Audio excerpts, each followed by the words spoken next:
1997 میری خواب پرستی کے امتحان کا سال تھا۔ میرے لیے وہ انتہائی مشکل ثابت ہوا۔ سیاسی مشکلات اور ہسپتال کے لیے رقوم کی قلت ایک طرف، تو ذاتی طور پر شدید مالی بحران کا سامنا الگ۔ بوتھم اور لیمب کے دائر کردہ انگلینڈ میں مقدمے نے مالی اعتبار سے مجھے نچوڑ کر رکھ دیا تھا۔ میرے حق میں فیصلے کے خلاف وہ اپیل میں چلے گئے، اس لیے مقدمے پر اٹھنے والے اخراجات بھی واپس نہ مل سکے۔ الیکشن پہ ایک خطیر رقم صرف ہوئی تھی۔ اپیل کے خلاف مقدمے کی پیروی کرنا ممکن نظر نہیں آتا تھا۔ جمائما کے والد جمی گولڈ سمتھ کینسر کے عارضے میں مبتلا ہو کر بستر مرگ پر تھے، چنانچہ وہ شدید ذہنی کرب سے گزر رہی تھی۔ جولائی 1997 میں اپنے خاندان اور دوستوں کو سوگوار چھوڑ کر وہ دنیا سے چلی گئے۔ چند ہفتے بعد شہزادی ڈیانا بھی رخصت ہو گئی۔ غم کے اس سال میں اس نے کینسر ہسپتال کا دورہ کیا تھا۔ ہمیں فنڈز ملے اور موقع مل گیا کہ مزید رقوم کے لیے لوگوں کو منظم کر سکیں، شاید کہ معاملات قدرے سنبھل جائیں۔ شہزادی ڈیانا نے اس برس کے آخر میں عطیات جمع کرنے کے لیے سعودی عرب جانے کا وعدہ کیا تھا۔ 1985 میں اپنی ماں کی وفات کے بعد اس برس کے بدترین 12 مہینوں کا اختتام شہزادی ڈیانا کی موت پر ہوا۔ جب میں پیچھے مڑ کر اس زمانے کو دیکھتا ہوں تو ایک بات مجھے مسرت سے سرشار کرتی ہے، اپنے بیٹے سلیمان کو پھلتے بڑھتے ہوئے دیکھنا۔ میری زندگی میں بچوں سے بڑھ کر کوئی مسرت نہیں۔ اگر مجھے اس بات کا علم ہوتا کہ بچے انسان کے لیے ایسی شادمانی لے کر آتے ہیں تو میں نوجوانی میں ہی شادی کرتا۔ اللہ پر ایمان اور اپنے خاندان کے علاوہ جس چیز نے اس دوران میری مدد کی وہ کھیل کے دوران حاصل ہونے والے تجربات تھے۔ یہ ادراک کہ زندگی میں مختصر اور آسان راستوں کا ہرگز کوئی وجود نہیں۔ کچھ بھی آپ حاصل کرنے کے آرزو مند ہوں تو آپ کو جدوجہد کرنا ہوتی ہے۔ ہاں، آپ کی محنت کبھی رائے گاہ نہیں جاتی۔ اللہ اپنے بندوں کی ریاضت کبھی ضائع نہیں فرماتا، یہ اس کا قانون ہے اور پروردگار کا قانون کبھی نہیں بدل سکتا۔ اگر مقصد کے لیے جنون کار فرما ہو تو سخت محنت سے بیزاری ہوتی ہے، نہ آدمی کبھی اکتا سکتا ہے۔ آپ اس وقت ناکام ہوتے ہیں جب حوصلہ ہار دیتے ہیں۔ میں نے یہ بھی سیکھا کہ حالات ہمیشہ ایک سے نہیں رہتے۔ اگر محسوس یہ ہوتا ہے کہ ہم شکست کی جانب بڑھ رہے ہیں تو اس صورت میں بھی ہمیں ہرگز کبھی ہمت نہیں ہارنی چاہیے۔ میرا تجربہ ہے کہ ٹیسٹ میچ کے آغاز پر یہ پیشن گوئی کبھی نہیں کی جا سکتی کہ ان 5 دنوں کے اندر میچ کی صورتحال کیسی رہے گی۔ انحصار بہت سی باتوں پر ہوتا ہے۔ ٹیم میں شامل قنوطی پہلے دن کے اختتام پر ہی تجزیہ کر لیتے ہیں کہ ہم ہار جائیں گے۔ ذہنی طور پر وہ شکست تسلیم کر لیتے ہیں۔ ایک رجائیت پسند کی طرح میں صورتحال کو اکثر ایک مختلف زاویے سے دیکھتا ہوں۔ میں نے دیکھا ہے کہ بعض اوقات غیر متوقع صورتحال پیدا ہو جاتی ہے اور آپ کو اچانک کھیل میں واپس آنے کا موقع مل جاتا ہے۔ مثال کے طور پر موسم بدل سکتا ہے، پچ کا انداز تبدیل ہو سکتا ہے، یا پھر مخالف ٹیم کوئی غلطی کر سکتی ہے۔ آپ اس سے فائدہ اٹھا کر پانسا پلٹ دیتے ہیں۔ اگر آپ حوصلہ نہ ہار چکے ہوں تو پھر ہی اونچ نیچ سے فیضیاب ہو سکتے ہیں۔ زندگی بھر گہری مایوسی میں اور یقین توڑنے والے حالات کے باوجود یہی رویہ اللہ کے فضل سے میں نے اپنائے رکھا۔ یہ تجربات کا ثمر ہے اور ان سعید صحبتوں کا نتیجہ جو اللہ کے کرم سے حاصل ہوئیں۔ میری اپنی پارٹی کے کچھ لوگوں نے اور بڑی تعداد میں سیاسی تجزیہ نگاروں نے نواز شریف کی بھاری مینڈیٹ کی بنیاد پر پیشن گوئی کر دی تھی کہ اب آنے والے 10 برس تک نواز حکومت کو ہلانا کسی کی بس کی بات نہ ہوگی۔ میری جماعت کو ہر ایک نے فراموش کر دیا۔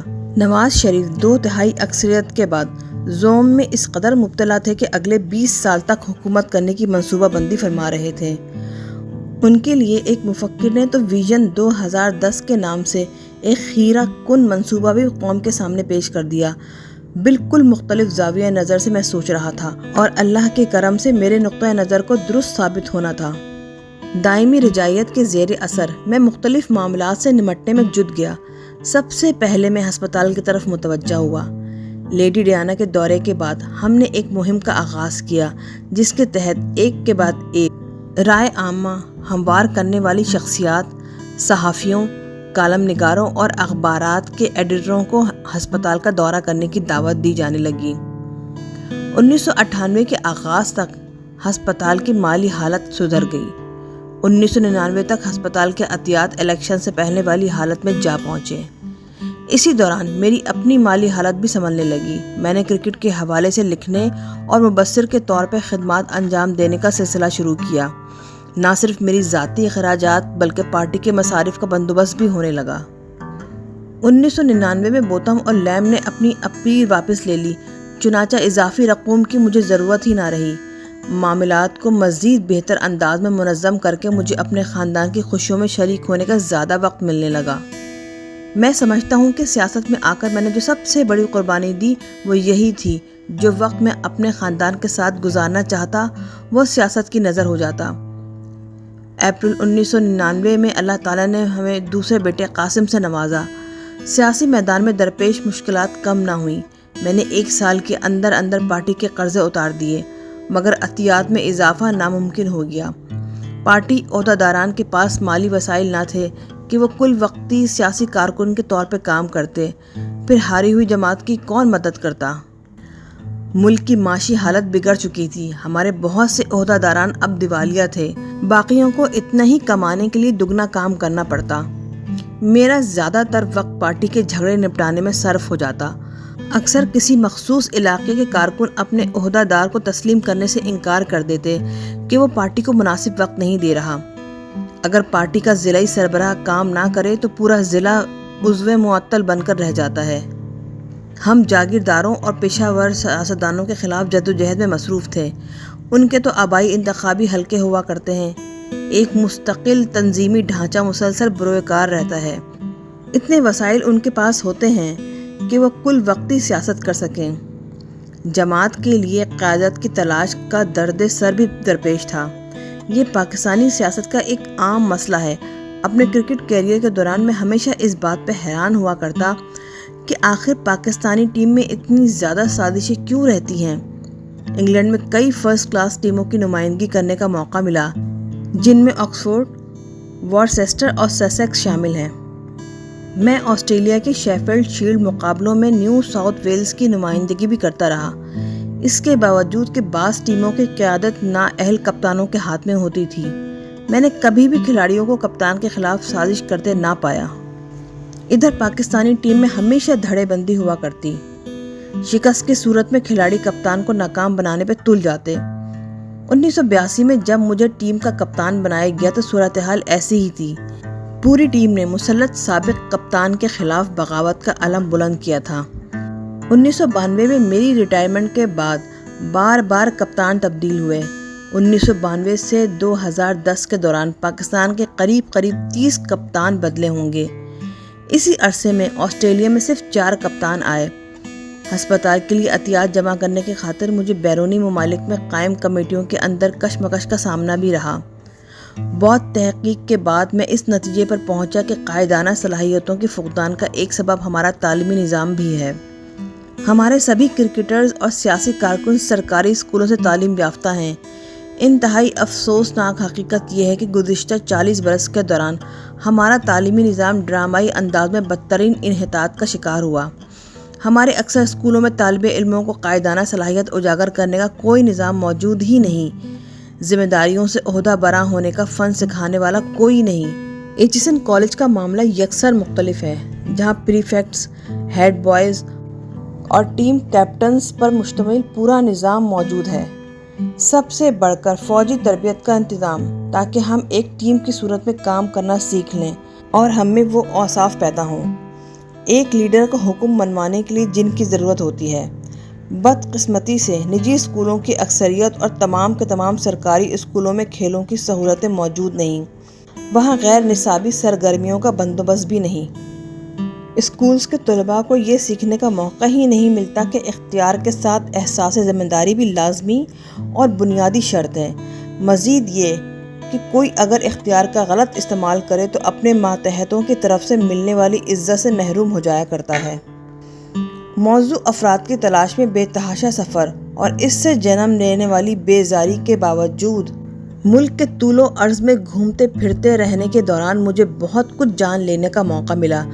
بعض انکشافات حیران کن تھے۔ ان لوگوں نے مجھے خاص طور پر بے حد متاثر کیا جن کے پاس وسائل نہ ہونے کے برابر تھے۔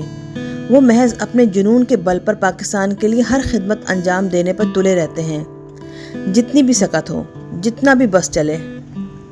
اپنے راستے کی سب سے بڑی رکاوٹ مجھے اپنے لوگوں کا شکوک سے لبریز رویہ لگا۔ بار بار ماضی میں لوگوں کو سبز باغ دکھائے گئے، دھوکہ دیا گیا، چنانچہ وہ ہر ایک کو شک کی نظر سے دیکھتے ہیں۔ عوام اس بات پر کیسے یقین کرتے ہیں کہ میں ماضی میں انقلاب کا وعدہ کرنے والا سیاستدانوں سے مختلف ہوں؟ الیکشن میں ناکامی کے بعد 4 سال کے دوران ہمیں بہت کچھ سیکھنے کا موقع ملا۔ بڑی تعداد میں لوگوں سے ملنا جلنا بذات خود اعلیٰ تربیت کی بہترین اقسام میں سے ایک ہے۔ شاید میں اب اس قابل ہو چکا ہوں کہ لوگوں کو زیادہ بہتر انداز میں سمجھ سکوں۔ وقت گزرنے کے ساتھ ساتھ میں کسی قدر سرعت کے ساتھ اپنے ملاقاتی کے ذہنی ملان کا اندازہ لگانے کے قابل ہوا۔ نواز شریف نے سیاست کو اس قدر گندا کر دیا کہ لوگوں کی اکثریت سیاست کو پیسہ کمانے کا ذریعہ سمجھنے لگی ہے۔ ایسے لوگوں سے بات کرنا میرے لیے سیاست کا سب سے زیادہ تکلیف دہ سبق ہوتا ہے۔ میں نے اپنے اندر وقت ضائع کیے بغیر اہم ترین نقطے پر پہنچنے کی صلاحیت کو بھی جنم دیا۔ سب سے اہم، اولین ترجیح کا ادراک۔ اہم اور معمولی بات میں تمیز کرنے کی صلاحیت نے مجھے اپنا وقت بہتر طور تقسیم کرنے کے قابل بنایا۔ اپنے تباہ کن انتخابی ان نقصان اور پارٹی کے اندر ابھرنے والے ایک کے بعد ایک بحران سے نمٹنے کے بعد مجھے اپنے لوگوں کی قدر و قیمت کا درست اندازہ ہوا۔ پتہ چلا کہ پارٹی کے کن ارکان پر انحصار کرنا ہے۔ کرکٹ نے مجھے یہ سکھایا کہ کھلاڑی کی صلاحیت کا پتہ اسی وقت چلتا ہے جب اسے شدید دباؤ میں کھیلنا پڑے۔ میں پیشن گوئی کر چکا تھا کہ نواز شریف زیادہ دیر اقتدار میں نہ رہ پائے گا۔ حکومت کی معاشی بد انتظامی اور ریاستی اداروں کی بڑھتی ہوئی بے توقیری کے باعث شریف مخالف جذبات میں شدت آنے لگی۔ ستمبر 1999 میں تمام اپوزیشن پارٹیوں نے گرینڈ ڈیموکریٹک الائنس GDA کے نام سے ایک اتحاد قائم کر لیا، جس کا ایک نکاتی ایجنڈا نواز شریف سے نجات کی مہم چلانا تھا۔ پارلیمنٹ میں اپنی فیصلہ کن اکثریت کے بل پر اسی برس نواز شریف نے 15ویں آئینی ترمیم منظور کرانے کی کوشش کی۔ اگر یہ مان لی جاتی تو وہ امیر المومنین بن جاتا، آمرانہ اختیارات بھی اسے مل جاتے اور زیادہ سخت گیری اور منمانی کے ساتھ فیصلے فرمایا کرتا۔ 13ویں ترمیم میں ایک شق شامل تھی کہ پارٹی سربراہ کی حکم عدولی پر پارلیمنٹ کا ممبر اپنی رکنیت سے محروم ہو جائے گا۔ نواز شریف پہلے ہی مغل بادشاہ کی طرح تھا۔ 15ویں ترمیم کی منظوری کے بعد وزیر اعظم کے بے لگام اختیارات ہر قسم کی روک ٹوک سے ماورا ہو جاتے۔ خطرہ تھا کہ مارچ 2000 میں سینٹ الیکشن کے بعد نواز شریف کو مطلوب اکثریت مل جائے گی اور وہ 15ویں ترمیم کو قانونی شکل دینے میں کامیاب ہو جائے گا۔ حضرت نواز شریف اور ان کی پارٹی نے پہلے بھی ایک کارنامہ انجام دیا تھا جو ہماری تاریخ کی سب سے زیادہ ذلت آمیز واقعات میں سے ایک ہے۔ 1997 میں ان کی پارٹی لیڈروں نے اپنے کارکنوں کو ساتھ لے کر سپریم کورٹ پر حلہ بول دیا تھا۔ چیف جسٹس نے جرأت سے کام لے کر نواز شریف کے خلاف توہین عدالت کی کارروائی کا آغاز کیا تھا۔ اب عدالت سے انہیں جان بچا کر بھاگنا پڑا۔ GDA نے ملک کے مختلف شہروں میں جلوس نکالے۔ صاف ظاہر تھا کہ رائے عامہ نواز شریف کے خلاف ہو چکی ہے۔ گو کہ پاکستان کے عام آدمی کو 15ویں ترمیم سے کوئی سروکار نہ تھا۔ معاشی حالات دگرگوں تھے اور عام لوگ ایک طرف بے روزگاری تو دوسری طرف مہنگائی، خاص طور پر بجلی، پانی اور گیس کے بلوں میں اضافے کی چکی میں پس رہے تھے۔ عوام کا جینا دوبھر ہو گیا تھا۔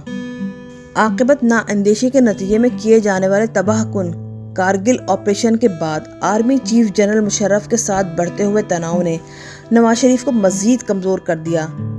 مئی 1999 میں بھارت کو پتہ چلا کہ پاک فوج اور کشمیری حریت پسند مقبوضہ کشمیر میں کارگل کی چوٹیوں پر براجمان ہیں۔ ستم ظریفی دیکھیے کہ یہ واقعہ بھارتی وزیر اعظم اٹل بہاری واجپئی کی تاریخی دورہ لاہور کے 3 ماہ بعد پیش آیا۔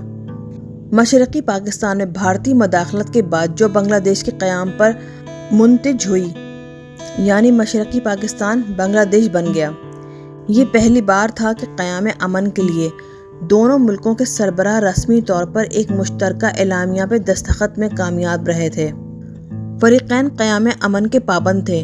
نواز شریف کے مطابق پرویز مشرف نے اس سے مشورہ کیے بغیر کارگل اقدام کیا اور اسے دھوکہ دیا۔ دوسری طرف مشرف کا اصرار ہے کہ وزیر اعظم ہر بات سے آگاہ تھے۔ حقیقت جو بھی ہو، اس صورتحال نے نواز شریف کو مشکل میں ڈال دیا۔ بین الاقوامی برادری نے پاکستان کو خوب لتاڑا۔ بھارت نے بھی اس صورتحال سے پورا فائدہ اٹھایا، یہ دیکھتے ہوئے کہ پاکستان خطرات سے دوچار ہے۔ نواز شریف مجبور ہو گیا کہ وہ بل کلنٹن کی منت سماجت کر کے جنگ بند کروائے۔ اس نے پاک فوج کو رکنے کا حکم دیا، جس پر لوگ حیران رہ گئے۔ بتایا یہ گیا کہ کارگل کی چوٹیوں پر قبضہ حریت پسندوں نے کیا ہے، حکومت پاکستان کا ان پر کوئی کنٹرول نہیں۔ اس واقعے کے بعد سے نواز شریف اور پرویز مشرف کے درمیان سر جنگ کا آغاز ہوا۔ نواز شریف کی جگہ اگر کوئی حقیقی لیڈر ہوتا تو وہ آرمی چیف کو گریبان سے پکڑ کر سامنے لاتا، اس کے کورٹ مارشل کا حکم دیتا، سب سے بڑی ہزیمت کا اسے ذمہ دار ٹھہراتا، جس کے باعث نہ صرف بڑے پیمانے پہ فوج کا جانی مالی نقصان ہوا بلکہ دنیا میں ہماری شہرت بھی داغدار ہوئی، اور سب سے بڑھ کر تحریک آزادی کشمیر کے مقاصد کو نقصان پہنچا۔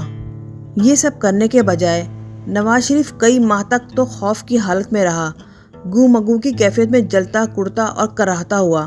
بالآخر مشرف کو ہٹانے کی کوشش بھی کی تو نہایت بھونڈے انداز میں۔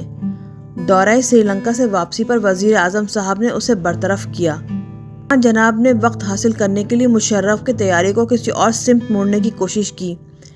اسی دوران مشرف کے وفادار جرنیلوں نے نواز شریف سے بغاوت کر کے مارشل لا لگا دیا۔ فتح یاب مشرف نے نواز شریف اور اس کے قریبی ساتھیوں کو گرفتار کر لیا۔ ملک میں پھر سے فوج حکمران ہو گئی۔ نواز شریف جیسے سول آمر کے بجائے اب ایک بارودی حکمران ملک پر مسلط تھا۔ حیرت کی بات یہ ہے کہ جی ڈی اے میں شامل سیاسی رہنماؤں نے جو شد و مت کے ساتھ فوج سے نواز شریف کو ہٹانے کا مطالبہ کر رہے تھے، فوراً ہی اپنا موقف بدل لیا۔ بعد میں انہی لیڈروں نے مشرف کو ہٹانے کے لیے نواز شریف کے ساتھ اتحاد کر لیا۔ جب بے نظیر نے یہ دیکھا کہ اسے حکومت میں شامل کرنے کے بجائے فوجی حکومت اس کے خلاف کرپشن کے مقدمات کی پیروی کر رہی ہے تو اس نے بھی نواز شریف سے ہاتھ ملا لیا۔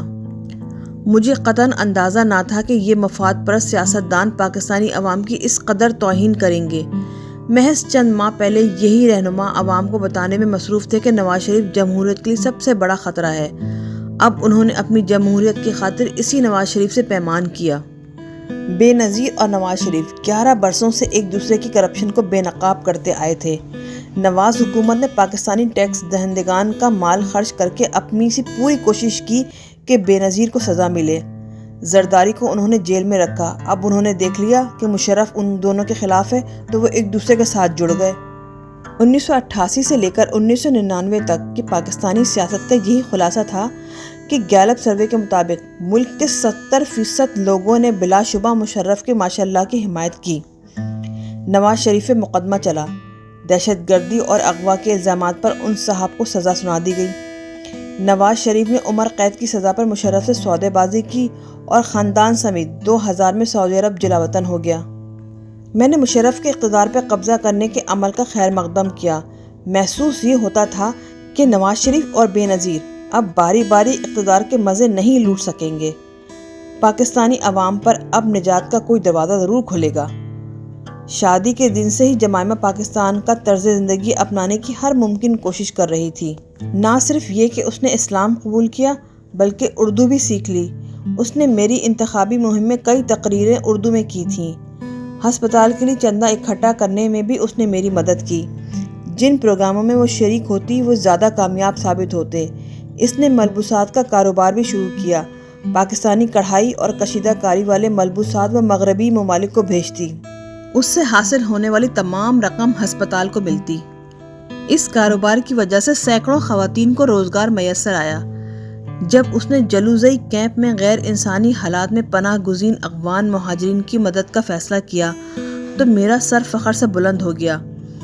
اس نے ایک مضمون پڑھا جس میں لکھا تھا کہ کس طرح کچھ افغان بچے ٹھنڈ سے مر گئے۔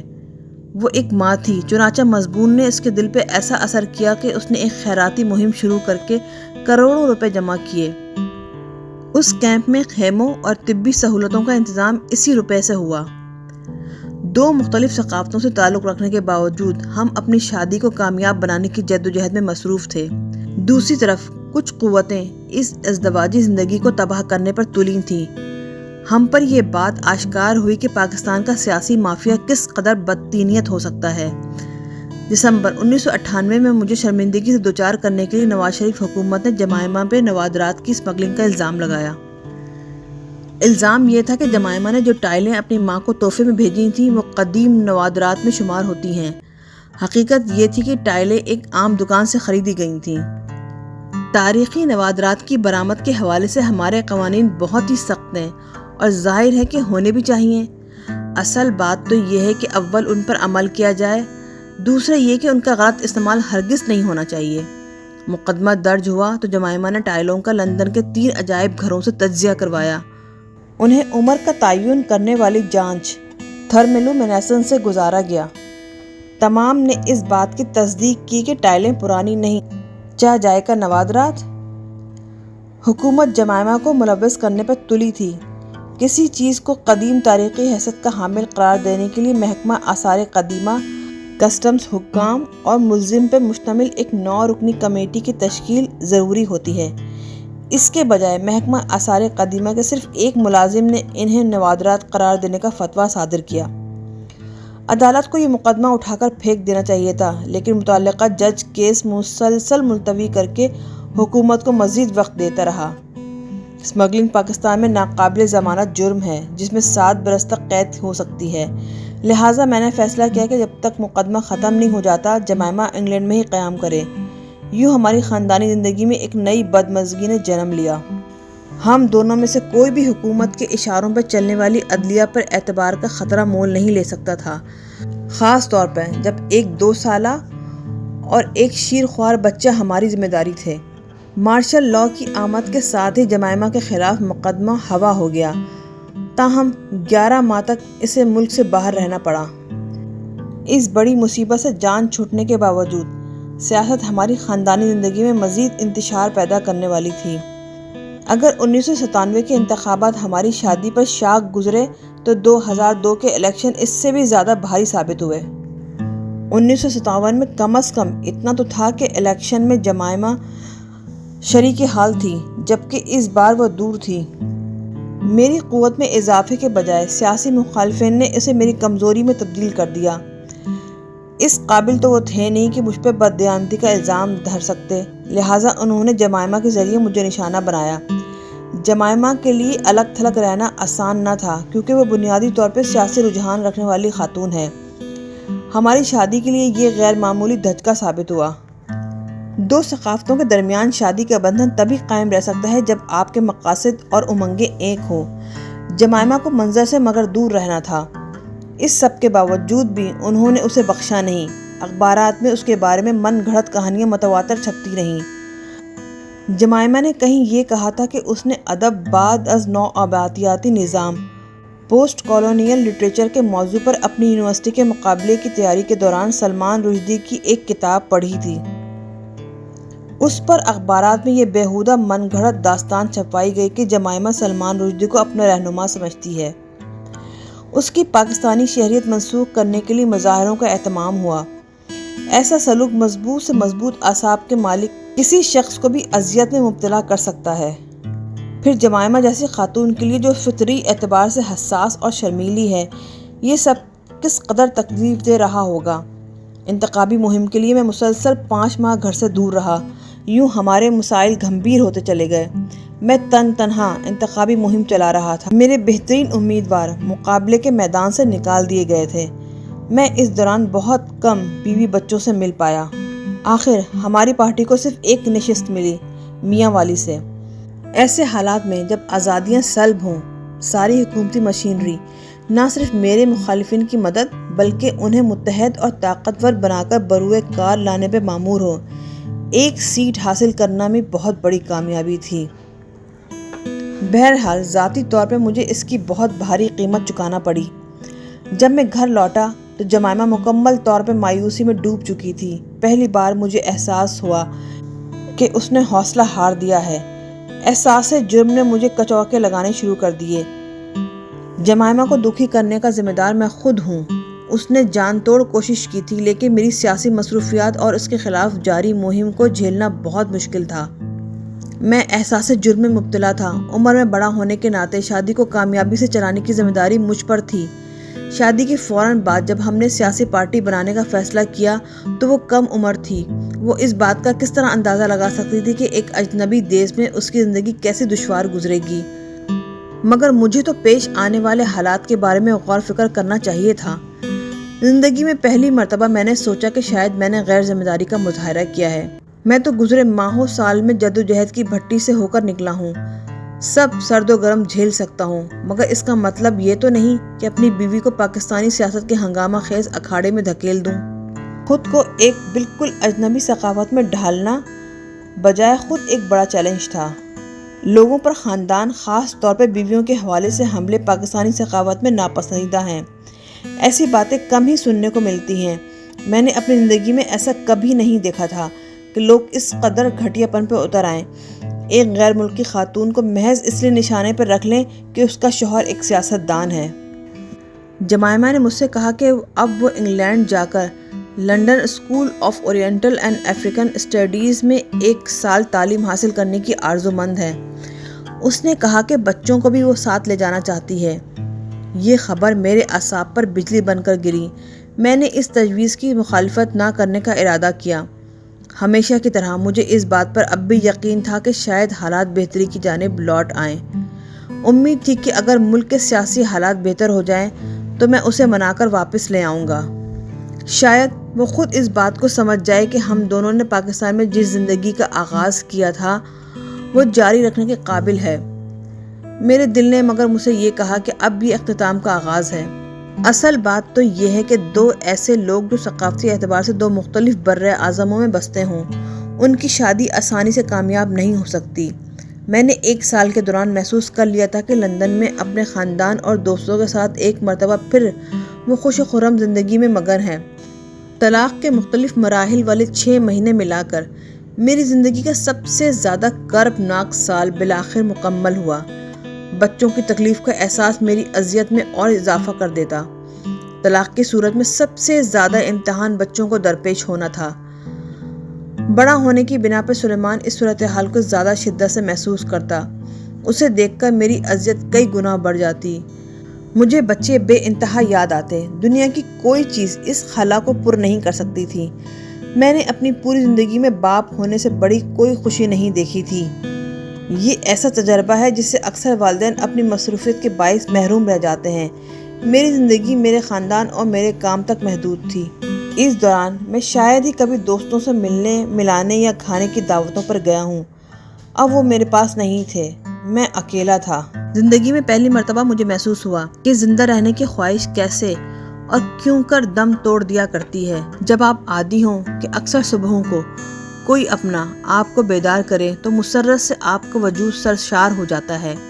آپ ایک نئی امید کے ساتھ ایک نئے دن کا سامنا کرنے کے لیے تیار ہو جاتے ہیں، اور اب اچانک یہ حال کہ میرے لیے بستر سے نکلنا بھی محال ہونے لگا۔ ایک بار پھر میرے ایمان نے میرا ہاتھ تھام لیا اور اس مشکل سے مجھے نکالا۔ ایک مرتبہ طلاق کو جب میں نے ذہنی طور پر قبول کر لیا تو میں نے خود کو سنبھالا اور دوبارہ اپنے سیاسی اور فلاحی کام کی طرف متوجہ ہو گیا۔ میرے اندر وہ جو ایک رجاعت پسند ہے ہمیشہ ہر معاملے کے روشن پہلو پہ نظر رکھتا ہے۔